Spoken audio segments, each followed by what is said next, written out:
నమస్కారం ETV news కి స్వాగతం. ముందుగా ముఖ్యాంశాలు. ఆంధ్రప్రదేశ్లో కొత్తగా 2 జిల్లాలు 6 రెవెన్యూ డివిజన్లు సూత్రప్రాయంగా అంగీకారం తెలిపిన మంత్రివర్గ ఉపసంఘం.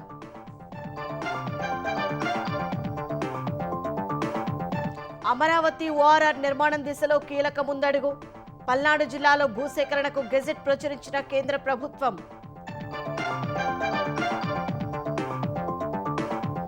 ఉన్నత విద్య పాఠ్య ప్రణాళిక ప్రక్షాళన చేయాలన్న లోకేష్. ఫస్ట్ ఇయర్లో ట్రిపుల్ ఐటీల్లో 100% ఉద్యోగాలు రావాలని స్పష్టీకరణ. జూబ్లీ హిల్స్ లో డిపాజిట్ తెచ్చుకోవాలని బీజేపీకి రేవంత్ సవాల్. ఓటమి భయంతో బీఆర్ఎస్ సెంటిమెంట్ రాజేస్తోందని ధ్వజం.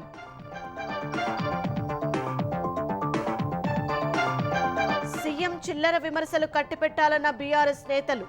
కేసీఆర్ తరహాలోనే రేవంత్ ఫామ్ హౌస్ కు పరిమితమవుతారన్న కిషన్ రెడ్డి.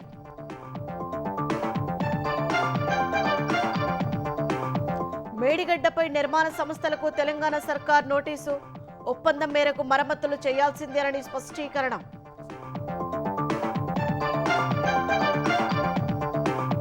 బీహార్లో ప్రారంభమైన తొలి విడత పోలింగ్. 121 నియోజకవర్గాల్లో ఓటింగ్. కట్టుదిట్టమైన భద్రతా ఏర్పాట్లు చేసిన ఈసీ.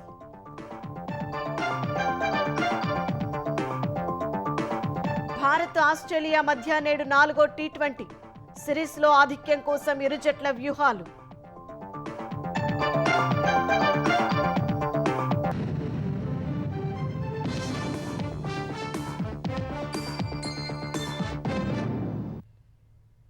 ఆంధ్రప్రదేశ్లో కొత్తగా 2 జిల్లాలు 6 రెవెన్యూ డివిజన్లు ఏర్పాటయ్యే సూచనలు కనిపిస్తున్నాయి. ఇప్పటికే మార్కాపురం, మదనపల్లి జిల్లాలకు మంత్రివర్గ ఉపసంఘం పచ్చిజెండా ఊపగా పీలేరు, అద్దంకి, గిద్దలూరు, మడకసిరతో పాటు మరో 2 కొత్త రెవెన్యూ డివిజన్ల ఏర్పాటుకు ఉపసంఘం సానుకూలంగానే ఉంది. మరోవైపు కృష్ణా జిల్లాలోకి కైకలూరు, నెల్లూరు జిల్లాలోకి గూడూరు, ప్రకాశం జిల్లాలోకి అద్దంకి, కందుకూరు నియోజకవర్గాలను కలిపేందుకు సుముఖంగా ఉన్నట్లు తెలుస్తోంది. 3 రోజుల్లో తుది నివేదిక సిద్ధం చేసి కేబినెట్ ముందుకు తెచ్చేలా మంత్రివర్గ ఉపసంఘం కసరత్తు చేస్తోంది. వైసీపీ హయాంలో అస్తవ్యస్తంగా చేసిన జిల్లాల విభజనను గాడిలో పెట్టే దిశగా కూటమి ప్రభుత్వం కసరత్తు చేస్తోంది. మార్కాపురం, మదనపల్లి కేంద్రాలుగా కొత్త జిల్లాల ఏర్పాటుకు మార్గం సుగమమైనట్లు తెలుస్తోంది. ఏలూరు జిల్లాలోని నూజివీడు నియోజకవర్గాన్ని ఎన్టీఆర్ జిల్లాలోనూ, కైకలూరు నియోజకవర్గాన్ని కృష్ణా జిల్లాలోనూ, గూడూరు నియోజకవర్గాన్ని తిరుపతి జిల్లా నుంచి నెల్లూరు జిల్లాలో చేర్చే ప్రతిపాదనకు మంత్రివర్గ ఉపసంఘం సానుకూలత వెలిబుచ్చింది. అద్దంకి, కందుకూరు నియోజకవర్గాల్ని ప్రకాశం జిల్లాలో చేర్చేందుకు సుముఖత వ్యక్తం చేసింది. గన్నవరం నియోజకవర్గాన్ని ఎన్టీఆర్ జిల్లాలో కలిపే అంశంపై స్థానిక ప్రజా ప్రతినిధులతో చర్చించి 2 రోజుల్లో నిర్ణయం తీసుకోనున్నారు. పెనమలూరు నియోజకవర్గాన్ని ఎన్టీఆర్ జిల్లాలో కలపాలన్న ప్రజల డిమాండును మాత్రం పరిశీలనలోకి తీసుకోలేదు. పెనమలూరు విజయవాడలో భాగమే అయినా వైసీపీ హయాంలో ఎన్టీఆర్ జిల్లాను కాదని కృష్ణా జిల్లాలో చేర్చారు. జిల్లా కేంద్రమైన మచిలీపట్నం వెళ్లాలంటే 65 కిలోమీటర్లు ప్రయాణించాల్సిన దుస్థితి ఏర్పడింది. ఎన్టీఆర్ జిల్లాలో కలపాలని ప్రజలు కోరుతున్నా స్థానిక ప్రజా ప్రతినిధులు మోకాళ్లడ్డుతున్నారు. ఈ అంశంపై సీఎం చంద్రబాబు నిర్ణయం తీసుకోవాలని స్థానికులు కోరుతున్నారు. మరోవైపు చింతూరు, రంపచోడవరం రెవెన్యూ డివిజన్లను అల్లూరి సీతారామరాజు జిల్లాలోనే కొనసాగిస్తూ ప్రత్యేక అథారిటీ ఏర్పాటు చేసి అభివృద్ధి చేయాలన్న సీఎం ఆలోచనకు అనుగుణంగా మంత్రివర్గ ఉపసంఘం ప్రతిపాదనల్ని రూపొందిస్తోంది. ఏపీలో 77 రెవెన్యూ డివిజన్లు ఉండగా కొత్తగా మరో 6 డివిజన్ల వరకు ఏర్పాటయ్యే అవకాశం ఉంది. యలమంచిలి, పాయకరావుపేట నియోజకవర్గాల్లోని మండలాలతో నక్కపల్లి కేంద్రంగా రెవెన్యూ డివిజన్ ఏర్పాటుకు మంత్రివర్గ ఉపసంఘం సానుకూలత వ్యక్తం చేసింది. మంత్రి బీసీ జనార్దన్ రెడ్డి ప్రతిపాదన మేరకు బనగానపల్లె రెవెన్యూ డివిజన్ ఏర్పాటుపైన చర్చించారు. అవనిగడ్డ రెవెన్యూ డివిజన్ ఏర్పాటును పరిశీలిస్తున్నారు. కొత్తగా అద్దంకి రెవెన్యూ డివిజన్ ఏర్పాటు చేసి నియోజకవర్గంలోని 5 మండలాలతో పాటు ముండ్లమూరు, తాళ్లూరు మండలాన్ని కలపాలి. దర్శి, దొనకొండ, కురిచేడు మండలాల్ని కందుకూరు డివిజన్లోకి చేర్చాల్సి ఉంది. బాపట్ల రెవెన్యూ డివిజన్లోని పర్చూరు, మార్టూరు, యుద్ధనపూడి మండలాల్ని చీరాల డివిజన్లో చేర్చనున్నారు. ఉదయగిరి నియోజకవర్గంలోని వరికుంటపాడు, కొండాపురం, జలదంకి, కలిగిరి, దుత్తలూరు, వింజమూరు, ఉదయగిరి, సీతారామపురం మండలాల్ని కావలి డివిజన్లోకి చేర్చాలనే ప్రతిపాదన ఉంది. విడవలూరు, కొడవలూరు మండలాల్ని కావలి నుంచి నెల్లూరు డివిజన్ కు మార్చాల్సి ఉంది. వెంకటగిరి నియోజకవర్గంలోని కలువాయి, రాపూరు, సైదాపురం మండలాల్ని గూడూరు డివిజన్లోకి తేవాలన్న ప్రతిపాదనను మంత్రివర్గం పరిశీలిస్తోంది. వెంకటగిరి, బాలాయపల్లె, డక్కిలి మండలాల్ని శ్రీకాళహస్తి డివిజన్లో కలపాల్సి ఉంది. చిత్తూరు జిల్లాలోని పలమనేరు నియోజకవర్గాన్ని మదనపల్లెలో చేర్చనున్నారు. నగర నగరి నియోజకవర్గంలోని నగరి, విజయపురం, నిండ్రా మండలాల్ని తిరుపతి జిల్లాలోకి తేవాల్సి ఉంది. వడమాలపేట, పుత్తూరు మండలాలు కూడా నగరి డివిజన్లోకి కలిపే ప్రతిపాదనను ఉపసంఘం పరిశీలిస్తోంది. నగరి డివిజన్లోని కార్వేటి నగరం, పాలసముద్రం మండలాల్ని చిత్తూరు డివిజన్లో కలపాల్సి ఉంది. పలమనేరు డివిజన్లోని బంగారుపాలెం మండలాల్ని చిత్తూరు డివిజన్లోకి తేవాలనే ప్రతిపాదనను మంత్రివర్గం పరిశీలన చేస్తోంది. మడకశిర, గుదిబండ, రోళ్ల, అమరాపురం, ఆగలి మండలాలతో మడకశిర కొత్త రెవెన్యూ డివిజన్ ఏర్పాటు కానుంది. కదిరి డివిజన్లోని అమడగూరు మండలాన్ని పుట్టపర్తి డివిజన్లోకి తేవాల్సి ఉంది. పుట్టపర్తి డివిజన్లోని గోరంట్ల మండలాన్ని పెనుకొండ డివిజన్లోకి మార్చనున్నారు. అమరావతి ఔటర్ రింగ్ రోడ్డు నిర్మాణం దిశగా కీలక అడుగు పడింది. జిల్లాల వారీగా భూసేకరణకు కేంద్రం గెజెట్లు ప్రచురిస్తోంది. తొలుత పల్నాడు జిల్లాలో మండలాలు, గ్రామాలు, సర్వే నంబర్లు, రైతుల పేర్లతో గెజెట్ ప్రచురించింది. ఓఆర్ఆర్ ప్రాజెక్టుకు భూసేకరణ చేస్తామని, ఆయా సర్వే నంబర్లలో భూమి అవసరమవుతుందని గెజెట్ నోటిఫికేషన్లో పేర్కొంది. పల్నాడు జిల్లాలోని 2 మండలాల్లో ఉన్న 12 గ్రామాల పరిధిలో చేపట్టే భూసేకరణ వివరాలు అందులో ఉన్నాయి. జాతీయ రహదారుల ప్రాధికార సంస్థ అధికారులు 1-2 రోజుల గెజెట్ను ప్రకటన రూపంలో పత్రికల్లో ఇవ్వనున్నారు. కలెక్టర్, ఆర్డీఓ, తహసీల్దార్ కార్యాలయాల్లో కాపీలను అందుబాటులోకి తీసుకురానున్నారు. అభ్యంతరాలు ఉంటే 21 రోజుల భూసేకరణ అధికారికి తెలియజేస్తే పరిశీలించి నిర్ణయం తీసుకుంటారని గెజెట్లో కేంద్రం పేర్కొంది. అమరావతి ఓఆర్ఆర్ను 6 వరుసలతో 190 కిలోమీటర్ల మేర నిర్మించనున్నారు. తెనాలి సమీపంలోని నందివెలుగు నుంచి చెన్నై కోల్కతా హైవేలో కాజా వరకు 17.5 కిలోమీటర్ల లింక్ రోడ్డు, నారాకోడూరు నుంచి గుంటూరు శివారులోని బుడంపాడు వరకు 5.5 కిలోమీటర్ల మేర మరో లింక్ రోడ్డు నిర్మిస్తారు. దీనికోసం ఎన్టీఆర్, ఏలూరు, కృష్ణా, గుంటూరు, పల్నాడు జిల్లాల పరిధిలోని 121 గ్రామాల్లో భూసేకరణ చేయనున్నారు. ప్రస్తుతం పల్నాడు జిల్లా గెజిట్ రాగా ఏలూరు జిల్లాది ఈ వారంలోనూ, మిగిలిన జిల్లాలవి ఈ నెలాఖరులోపు ప్రచురణ కానున్నాయి. విశ్వవిద్యాలయాలు IIITలోని విద్యార్థులకు 100% ప్రాంగణ నియామకాలు వచ్చేలా చర్యలు తీసుకోవాలని ఆంధ్రప్రదేశ్ విద్యాశాఖ మంత్రి లోకేష్ అధికారులను ఆదేశించారు. ఉన్నత ఇంటర్మీడియట్ విద్యపై ఉండవల్లిలోని తన నివాసంలో ఆయన సమీక్ష నిర్వహించారు.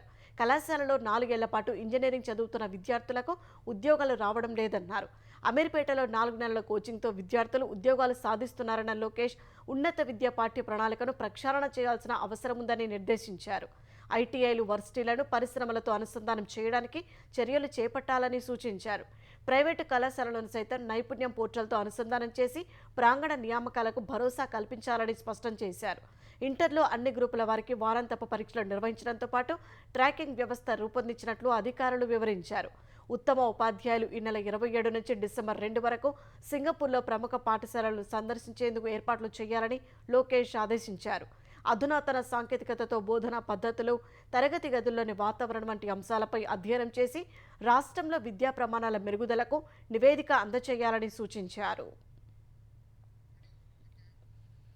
జూబ్లీహిల్స్ ఉప ఎన్నికలో సెంటిమెంటా, అభివృద్ధి అనేది ప్రజలు ఆలోచించాలని సీఎం రేవంత్ రెడ్డి కోరారు. కాళేశ్వరం కేసులో బీఆర్ఎస్ నేతలను ఎప్పుడు అరెస్టు చేస్తారని కేంద్ర మంత్రి కిషన్ రెడ్డిని ప్రశ్నిస్తే తనపైనే విమర్శలు చేస్తున్నారని ధ్వజమెత్తారు. బీజేపీని బీఆర్ఎస్కు తాకట్టు పెట్టి కేసీఆర్ను కాపాడుతున్నారని ఆరోపించిన సీఎం జూబ్లీహిల్స్లో డిపాజిట్లు తెచ్చుకుంటే కాషాయ పార్టీ గెలిచినట్లేనని పేర్కొన్నారు.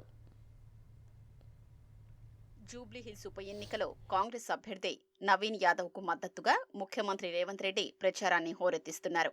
యూసుఫ్గూడ, షేక్పేట్ డివిజన్లలో రోడ్ షోలు నిర్వహించిన సీఎం బీఆర్ఎస్, బీజేపీలపై విరుచుకుపడ్డారు. తెలంగాణకు కేంద్ర మంత్రి కిషన్ రెడ్డి చేసిందేమీ లేదన్న సీఎం కాళేశ్వరంపై సీబీఐ కేసు విచారణ సంగతి ఏమైందని ప్రశ్నించారు. నేను కిషన్ రెడ్డి గారిని ప్రశ్నించిన, ఎప్పటిలోగల సిబిఐ అనుమతి తెస్తావో, ఎప్పటిలోగల గవర్నర్ అనుమతి ఇస్తావో చెప్పబోయా అంటే రేవంత్ రెడ్డికి సవాలు విసురుతున్నా, చర్చిస్తా, నా ఇంటికి వస్తా అంటున్నాడు. అయ్యా, నువ్వు నా ఇంటికి కాదు రావాల్సింది, మోడీ గారి ఇంటికి పో. ఎందుకు మోడీ గారు అనుమతి ఇస్తలేవు? గజ దొంగ కేసీఆర్ ను జైల్లో వేయడానికి అనుమతి ఇవ్వమని మోడీ గారిని అడుగు. నన్ను అడిగితే ఏమొస్తుంది? నువ్వే కదా అడిగింది. సిబిఐ విచారణకి ఇవ్వమని రాష్ట్ర ప్రభుత్వాన్ని డిమాండ్ చేసినావు కదా. మీ మోడీ గారు, అమిత్ షానే కదా పెద్దలు. మరి సిబిఐ అనుమతి తీసుకురామంటే నన్ను దబాయించడానికి, బెదిరించడానికి చూస్తుండు. పార్టీని తాకట్టు పెట్టి కేసీఆర్ ని కాపాడు కాదు, కేసీఆర్ ను, కేటీఆర్ ను, హరీష్ ను ఎప్పటి లోపల బొక్కలేస్తావో చెప్పి అప్పుడు ఈ జూబ్లీహిల్స్ లో ఓట్లు అడుగు. గెలుపుపై నమ్మకం లేకే బీఆర్ఎస్ సెంటిమెంట్ అస్త్రం ప్రయోగిస్తోందని సీఎం ఆరోపించారు. బీఆర్ఎస్ హయాంలో అభివృద్ధిపై చర్చకు రావాలన్న కేటీఆర్ సవాల్పై స్పందించిన సీఎం 400 కోట్లతో నియోజకవర్గంలో పనులు చేపట్టినట్లు వివరించారు. సవాల్ విసిరి పారిపోవడం కేటీఆర్ కు అలవాటుగా మారిందన్నారు. కేటీఆర్ చర్చలకు సవాల్ అంటున్నాడు. సవాలు విసరడం, పారిపోవడం నీ జాతిలోనే ఉంది. గంజాయి డ్రగ్స్ గురించి టెస్టులు అంటే నేను విశ్వేశ్వరరెడ్డి అమరవీరుల స్థూపం దగ్గర 6 గంటలు వెయిట్ చేసినాం, రాలేదు. అసెంబ్లీలో చర్చలు చేద్దామంటే నువ్వు నీ అయ్యా ఇద్దరు అసెంబ్లీకి రాకుండా పారిపోయినరు. నీలాంటి సన్నాసులు సవాలు విసురితే మా కాంగ్రెస్ పార్టీ కార్యకర్తలు పట్టించుకోరు. ఒకవేళ నువ్వు సవాలు విసిరేది నిజమే అయితే కంటోన్మెంట్ లో శ్రీ గణేష్ తయారుగా ఉన్నాడు. అక్కడ నిధులు ఏమిచ్చిండ్రో నువ్వు వాటి జీవోలు ఇస్తాడు. నువ్వు రాజీనామాకు సిద్ధంగా అని చెప్పి ఇవాళ కేటీఆర్ కు నేను సవాలు విసురుతున్నా. సోనియా, రాహుల్ సహా దేశంలోని విపక్ష నేతలపై ఈడీ, సీబీఐ కేసులు పెడుతున్న కేంద్ర ప్రభుత్వం కేసీఆర్ ను మాత్రం ఎందుకు ముట్టుకోవడం లేదని రేవంత్ రెడ్డి ప్రశ్నించారు. आज आने वाले चुनाव में मागंटी सुनीता, नवीन यादव के बीच में लड़ाई नहीं है, ये लड़ाई है मोदी जी केसीआर एक तरफ, राहुल गांधी, रेवंत रेड्डी, असदुद्दीन ओवैसी दूसरे तरफ. चलो देखेंगे. मैं सवाल कर रहा हूँ मोदी जी और केसीआर से, हिम्मत है तो हरा के दिखाओ. असदुद्दीन ओवैसी, रेवंत रेड्डी, राहुल गांधी, नवीन यादव को जिता के 30,000 मेजॉरिटी हम दिलाएंगे. ప్రచారంలో భాగంగా తాను మాట్లాడిన మాటల్ని వక్రీకరించారన్న రేవంత్ మొదటి నుంచి తాను సెక్యులర్ భావాలున్న వ్యక్తినని చెప్పారు. హిందూ, ముస్లిం వర్గాల్ని సమానంగా చూస్తానని స్పష్టం చేశారు. జూబ్లీహిల్స్ సిట్టింగ్ స్థానాన్ని కాపాడుకునేందుకు బీఆర్ఎస్ తీవ్రంగా శ్రమిస్తోంది. బీఆర్ఎస్ కార్యనిర్వాహక అధ్యక్షుడు కేటీఆర్ రోడ్ షోలతో హోరెత్తిస్తుండగా ఇతర నేతలు ఇంటింటికి తిరిగి ప్రచారం చేస్తున్నారు.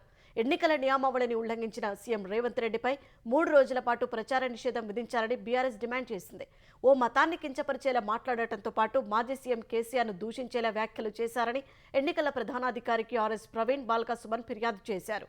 ఎర్రగడ్డ డివిజన్లో పర్యటించిన అభ్యర్థి మాగంటి సునీత ప్రజల మద్దతు కోరారు. ప్రచారంలో భాగంగా శ్రీరామ్ నగర్లో మాట్లాడిన మాజీ మంత్రి నిరంజన్ రెడ్డి ఉప ఎన్నికల్లో ఓటమి తప్పదని గ్రహించిన సీఎం రేవంత్ రెడ్డి స్థాయి మరచి చిల్లర రాజకీయాలు చేస్తున్నారని ధ్వజమెత్తారు. ప్రభుత్వానికి సంబంధించినటువంటి ఏ ఒక్క అంశంలో ఏ ఒక్క మంత్రి మాట్లాడినా ఒక మంత్రి మాట్లాడిన దానికి ఇంకో మంత్రి మాట్లాడిన దానికి అసలు పొంతనే ఉంటుంది. సరే 6 గ్యారెంటీలు 420 హామీలు గాలికి పోయినాయి, అదంతా ఒక కథ. అది జరుగుతుంది, ప్రజలకు కూడా అర్థమైపోయింది. సిగ్గు ఎగ్గు లేకుండా మాట్లాడేటువంటి తీరేంటే ఇప్పటికీ వాళ్ళ దృష్టి అంతా ఒకటే. మళ్ళా కాంగ్రెస్ అనేది ఎట్లా గెలవదు, ప్రజలు నిర్ధారించుకున్నారు. ఉన్నప్పుడే అంత సర్దుకోవాలి. బహిరంగంగా కొట్లాడుకున్నారు కదండి, చూస్తున్నాం కదా. నీదెంత నాదెంత, నా ఇలాకా ఇది, నా ఇలాకాలో నువ్వెట్లు వస్తావు. ఈ సామ్రాజ్యాలు ప్రైవేట్ సామ్రాజ్యాల ఇవి. జూబ్లీహిల్స్ ఉప ఎన్నిక ప్రచారంలో బీజేపీ జోరు పెంచింది. కేంద్ర మంత్రి భూపతిరాజు శ్రీనివాసవర్మ ఇంటింటి ప్రచారం నిర్వహించారు. బీజేపీ అభ్యర్థి తరపున ఇంటింటి ప్రచారం చేస్తామని జనసేన రాష్ట్ర ఇన్ఛార్జి శంకర్ గౌడ్ తెలిపారు. పవన్ కళ్యాణ్ ప్రచారం జరిపే అంశంపై 2 రోజుల స్పష్టత వస్తుందని అన్నారు. కాళేశ్వరం అంశంలో కేంద్రంపై సీఎం రేవంత్ విమర్శల్ని ఖండించిన ఎంపీ రఘునందన్ రావు దర్యాప్తు సంస్థలను కాంగ్రెస్ సర్కార్ మాదిరిగా కేంద్ర ప్రభుత్వం వాడుకోవట్లేదని వెల్లడించారు. కేటీఆర్ అరెస్టుకు గవర్నర్ అనుమతి ఎందుకన్న రఘునందన్ తనను, రాజాసింగ్ను అరెస్టు చేసినప్పుడు ఎవరి అనుమతి తీసుకున్నారని ప్రశ్నించారు. ఎర్రగడ్డలో బైక్ ర్యాలీ నిర్వహించిన కేంద్ర మంత్రి కిషన్ రెడ్డి రాష్ట్రంలో ఏ ఎన్నిక వచ్చినా బీజేపీ గెలుపు ఖాయమని తెలిపారు. తప్పకుండా ఎప్పుడు ఎన్నికలు జరిగినా ఈ తెలంగాణ గడ్డ మీద మళ్ళీ కాంగ్రెస్ పార్టీ గెలవదు. ఏ రకంగానైతే కేసీఆర్ ఫామ్ హౌస్ లో పోయాడు, రేవంత్ రెడ్డి కూడా మరో ఫామ్ హౌస్ తీసుకొని పండుకోవాలి తప్ప ఆయన కూడా ఉండడు. పోటీలు పడతా ఉన్నారు. ఒక్కొక్కరికి 20 నుంచి 30,000 రూపాయలు ఒక్క ఓటర్కు చొప్పున ఖర్చు పెట్టి ఓట్లు కొనాలనుకుంటున్నారు. నేను జూబ్లీహిల్స్ ఓటర్లను కోరుతా ఉన్నాను, మనము ఒక్కరోజు 20,000 ఇవ్వచ్చు, 30,000 ఇవ్వచ్చు, కానీ మళ్ళీ గెలిచిన తర్వాత మన దగ్గరనే వసూలు చేస్తారు, మన భూములే అమ్ముకుంటారు, మనకు ఇచ్చేటువంటి కాంట్రాక్టర్ దగ్గరనే పైసలు వసూలు చేస్తారు. కాబట్టి ఇలాంటి పార్టీలకు బుద్ధి చెప్పాలి. మేడిగడ్డకు సంస్థ మరమ్మతులు చేయాల్సిందేనని నిర్మాణ సంస్థకు తెలంగాణ ప్రభుత్వం నోటీసు పంపింది. ఒప్పందం అమల్లో ఉన్నందున నేషనల్ డ్యామ్ సేఫ్టీ అథారిటీ సిఫార్సుల మేరకు మరమ్మతు పనులు చేయకపోతే రెవెన్యూ రికవరీ చట్టం ప్రకారం చర్యలు తీసుకోవాల్సి ఉంటుందని నీటిపారుదల శాఖ నోటీసులో పేర్కొన్నట్లు తెలిసింది. ఇన్వెస్టిగేషన్స్ బాధ్యత తమది కాదంటూ బ్యారేజీల నిర్మాణ సంస్థలు లేఖలు రాసిన నేపథ్యంలో ఇందుకయ్యే వ్యయాన్ని నీటిపారుదల శాఖ భరించాలని మొదట సూత్రప్రాయంగా నిర్ణయించింది. అయితే ఇటీవల ముఖ్యమంత్రి రేవంత్ రెడ్డి వద్ద జరిగిన సమావేశంలో ఈ అంశంపై చర్చ జరిగింది. ఒప్పందం ఇంకా అమల్లో ఉన్నందున బాధ్యత నిర్మాణ సంస్థలది అయినప్పుడు ప్రభుత్వం ఎందుకు ఖర్చు చేయాలని సీఎం ప్రశ్నించారు. నిర్మాణ సంస్థలు మరమ్మతులు చేసి తీరాల్సిందేనంటూ నోటీసు ఇవ్వాలని సీఎం ఆదేశించారు. ఈ అంశంపై కసరత్తు చేసిన నీటిపారుదల శాఖ బుధవారం మేడిగడ్డ నిర్మాణ సంస్థ ఎల్లాండ్ టీపీఎస్ జాయింట్ వెంచర్కు నోటీసు జారీ చేసినట్లు తెలిసింది. కాళేశ్వరం చీఫ్ ఇంజనీర్ సుధాకర్ రెడ్డి నిర్మాణ సంస్థకు నోటీసు పంపినట్లు సమాచారం. కాంగ్రెస్ పార్టీ ఏ ఆశయం కోసం తెలంగాణ ఇచ్చిందో ఆ ఆశయాన్ని బీఆర్ఎస్ నిలబెట్టలేకపోయిందని ఉప ముఖ్యమంత్రి భట్టి విక్రమార్క అన్నారు. బీఆర్ఎస్ 10 ఏళ్ల పాలనలో వ్యవస్థలన్నీ నాశనమయ్యాయని ఆయన ఆరోపించారు. కాంగ్రెస్ అధికారంలోకి వస్తే కరెంటు ఉండదన్న వారు విద్యుత్ వైర్లను ముట్టుకుంటే తెలుస్తుందని భట్టి వ్యంగ్యాస్త్రాలు సంధించారు. వికారాబాద్ జిల్లా పరిగి నియోజకవర్గంలో పర్యటించిన భట్టి పలు అభివృద్ధి కార్యక్రమాల్లో పాల్గొన్నారు. ఒక్క పరిగి నియోజకవర్గంలోనే 44,500 కుటుంబాలకు గృహజ్యోతి పథకం కింద ఉచిత విద్యుత్ అందిస్తున్నట్లు తెలిపారు. విశాఖలో ఈ నెల 14, 15వ తేదీలో జరిగే భాగస్వామ్య సదస్సును విజయవంతం చేసేందుకు మంత్రులు కృషి చేస్తున్నారు. దుబాయ్లో పర్యటించిన పురపాలక శాఖ మంత్రి నారాయణ వివిధ సంస్థల ప్రతినిధులను కలిసి ఏపీలో పెట్టుబడులు పెట్టాలని కోరారు. విశాఖ భాగస్వామ్య సదస్సుకు హాజరు కావాలని విజ్ఞప్తి చేశారు. మరోవైపు లండన్లో పర్యటించిన పర్యాటక శాఖ మంత్రి కందుల దుర్గేష్ అత్యధిక తీర ప్రాంతం ఉన్న ఏపీలో పర్యాటక అభివృద్ధికి అపార అవకాశాలు ఉన్నాయని, పెట్టుబడులు పెట్టాలని పారిశ్రామికవేత్తలను కోరారు. లండన్లో జరుగుతున్న వరల్డ్ ట్రావెల్ మార్కెట్ 2025లో పాల్గొన్న మంత్రి విశాఖలో జరిగే భాగస్వామ్య సదస్సుకు హాజరు కావాలని పిలుపునిచ్చారు. ఏపీలోని టెక్స్టైల్స్ రంగంలో పెట్టుబడులు పెట్టడానికి 9 కంపెనీలు ఆసక్తి చూపుతున్నట్లు చేనేత జౌళి శాఖ మంత్రి ఎస్ సవిత తెలిపారు. విశాఖ సదస్సులో రాష్ట్ర ప్రభుత్వంతో ఈ కంపెనీలు ఎంఓయూలు కుదుర్చుకోనున్నట్లు తెలిపారు. సచివాలయంలో 9 కంపెనీల ప్రతినిధులతో సమావేశమైన మంత్రి రాయలసీమలో కంపెనీలను ఏర్పాటు చేయడానికి వారు ముందుకొచ్చినట్లు వివరించారు. ఆంధ్రప్రదేశ్ ఉప ముఖ్యమంత్రి పవన్ కళ్యాణ్ చొరవతో అల్లూరి సీతారామరాజు జిల్లా అనంతగిరి మండలం రొంపల్లి పంచాయతీ పరిధిలోని గూడెం ప్రజల ఇళ్లకు విద్యుత్ వెలుగులు వచ్చాయి. ఆ గ్రామంలో ఉన్న మొత్తం 17 ఇళ్లకి బుధవారం విద్యుత్ కనెక్షన్లు ఇచ్చారు. గూడెంలో నివసించే గిరిపుత్రులకు రోడ్లు, రక్షిత తాగునీరు, విద్యుత్ వంటి కనీస మౌలిక వస్తువులు అందేవి కాదు. పగటిపూట ఉపాధి కోసం బయటకు వచ్చే గూడెం గ్రామస్తులు రాత్రిళ్లు బిక్కుబిక్కుమంటూ కాలం వెళ్లదీసేవారు. గతంలో ఎన్నోసార్లు అధికారులకు తమ సమస్య చెప్పుకున్నా పరిష్కారం లభించలేదు. 5 నెలల క్రితం ఉప ముఖ్యమంత్రి పవన్ కళ్యాణ్ దృష్టికి సమస్యను తీసుకొచ్చారు. 17 ఇళ్ల కోసం 9.6 కిలోమీటర్ల పొడవున అడవులు, కొండల విద్యుత్ లైన్లు వేయాలని 80 లక్షలకు పైగా ఖర్చవుతుందని అధికారులు అంచనా వేశారు. సమస్యను విద్యుత్ శాఖ మంత్రి గొట్టిపాటి రవికుమార్, ఏపీ జెన్కో సీఎండీలకు పవన్ కళ్యాణ్ తెలియజేశారు. పవన్ సూచనతో కేంద్ర ప్రభుత్వ పరిధిలోని నాన్ పీవీజీటీ పథకం ద్వారా గిరిజన గ్రామాల్లో విద్యుత్ శాఖ వెలుగులు నింపింది. ప్రత్యామ్నాయ చర్యల్లో భాగంగా సోలార్ ప్యానెళ్లు ఏర్పాటు చేసి ప్రత్యేక ట్రాన్స్ఫార్మర్కి అనుసంధానించారు. గూడెంలో విద్యుత్ వెలుగులు నింపేలా సహకరించిన ప్రధాని మోదీ, సీఎం చంద్రబాబుకు పవన్ కళ్యాణ్ కృతజ్ఞతలు తెలియజేశారు.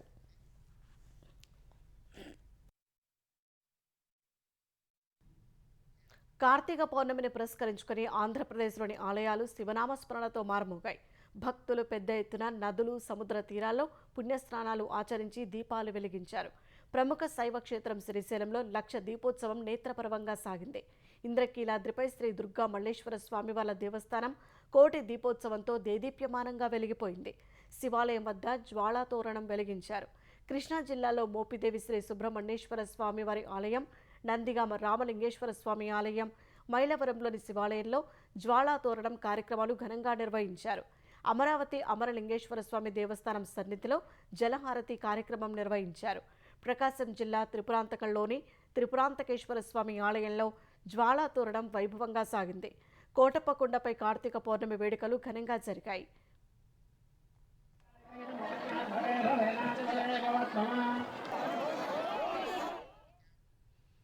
తెలంగాణ వ్యాప్తంగా కార్తీక పౌర్ణమి వేడుకలు అత్యంత భక్తి శ్రద్ధలతో జరిగాయి. కార్తీక పౌర్ణమి సందర్భంగా జ్వాళాతోరణం కార్యక్రమాలను ఘనంగా నిర్వహించారు. యాదగిరిగుట్ట లక్ష్మీ నరసింహస్వామి ఆలయంలో అర్చకులు ఆకాశ దీపోత్సవం చేశారు. కొండపైన విష్ణు పుష్కరిణి శివాలయంలో నిర్వహించిన కార్తీక దీపోత్సవంలో భక్తులు దీపాలు వెలిగించారు. వరంగల్ జిల్లా ఐనవోలు మల్లికార్జున స్వామి దేవాలయంలో స్వామివారికి రుద్రాభిషేకం చేశారు. ధర్మపురి లక్ష్మీ నరసింహస్వామి క్షేత్రం బ్రహ్మ పుష్కరిణిలో నిర్వహించిన పంచసహస్ర దీపాలంకరణ భక్తులకు కనువిందు చేసింది. మెదక్ జిల్లాలోని ఏడుపాయల పుణ్యక్షేత్రంలో 1,00,000 దీపార్చన కార్యక్రమం కన్నుల పండుగగా జరిగింది. భద్రాచలంలోని శ్రీ సీతారామచంద్ర స్వామి వారి ఆలయంలో కార్తీక పౌర్ణమి వేడుకలు ఘనంగా జరిగాయి.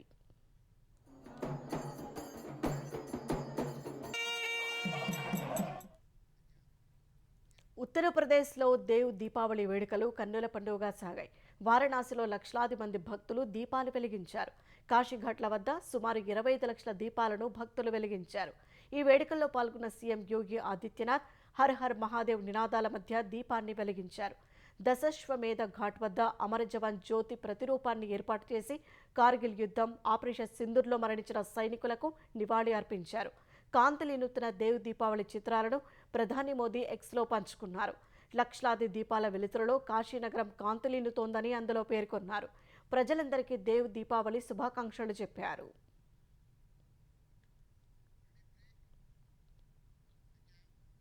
బీహార్ అసెంబ్లీ ఎన్నికల్లో తొలి విడత పోలింగ్ ప్రారంభమైంది. బీహార్లో మొత్తం 243 నియోజకవర్గాలు ఉండగా ఇవాళ 121 స్థానాల్లో ఓటింగ్ జరుగుతోంది. మొత్తం 18 జిల్లాల పరిధిలో ఉన్న 121 నియోజకవర్గాల్లో 1314 మంది అభ్యర్థులు బరిలో ఉన్నారు. 3.75 కోట్ల మంది ఓటర్లు వారి భవితవ్యాన్ని ఈవీఎంలలో నిక్షిప్తం చేయనున్నారు. ఇందులో 122 మంది మహిళా అభ్యర్థులు ఉండగా జనస్వరాజ్ పార్టీ తరపున ఓ ట్రాన్స్జెండర్ పోటీలో నిలిచారు. ఈ ఎన్నికల కోసం ఎన్నికల సంఘం 45,341 పోలింగ్ కేంద్రాలు ఏర్పాటు చేసింది. అందులో 36,733 గ్రామీణ ప్రాంతాల్లో ఉన్నాయి. సాయంత్రం 6 వరకు పోలింగ్ జరగనుండగా భద్రతా కారణాలతో 6 నియోజకవర్గాల్లోని 56 పోలింగ్ కేంద్రాల్లో సాయంత్రం 5 పోలింగ్ ముగియనుంది.